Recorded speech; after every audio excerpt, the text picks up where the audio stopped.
Talk about the forecast around here because you've got rain in the forecast. I guess people want to know what we should expect when we wake up. Yeah, tomorrow morning it'll be okay, but the afternoon probably not as nice. So if you're planning, you make sure you're going to grab that umbrella in the morning. We'll talk more about that as we look at your weather headlines. This is what's heading our way.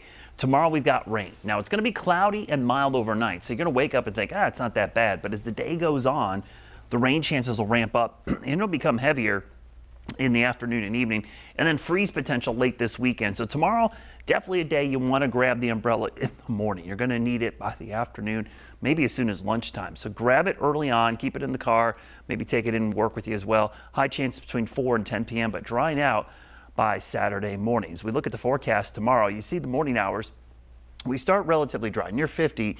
Rain chances ramp up after about lunchtime, and then by the evening, you see rain chances between 50 and 90%.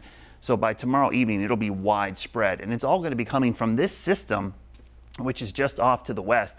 Pretty wide area of rain, but it's going to take a while to get here. There's a lot of dry air over the Carolinas that has to be overcome. So the first initial batches of rain might struggle. Now, the good news for us, because we're going to be somewhat cooler and away from most of the energy, no severe weather risk for us. That stays down to our south towards the Gulf Coast. So here it is. Tomorrow morning, you wake up 7 a.m. Clouds. Should be pretty mild. Temperatures likely near 50.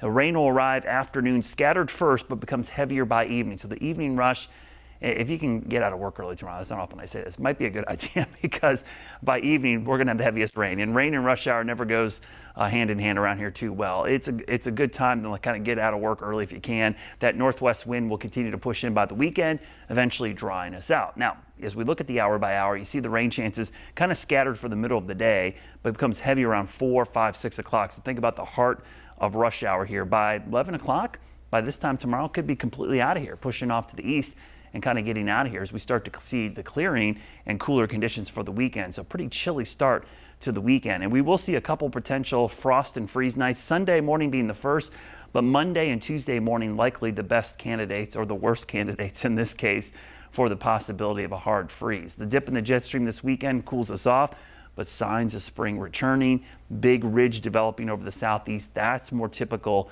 of a warmer pattern. It's starting to be reflected in our long-range forecast as we start to see the potential for above average temperatures. So maybe one more significant cold snap before things turn around. So as we look at St. Patrick's Day tomorrow and your Guy Roofing 7-day forecast, pretty mild tomorrow, but it'll be wet, especially in the afternoon. Cool this weekend into early next week with a couple potential frost and freeze setups. But as we go 10 days into the future, you'll see temperatures actually rebound quite nicely by the end of next week.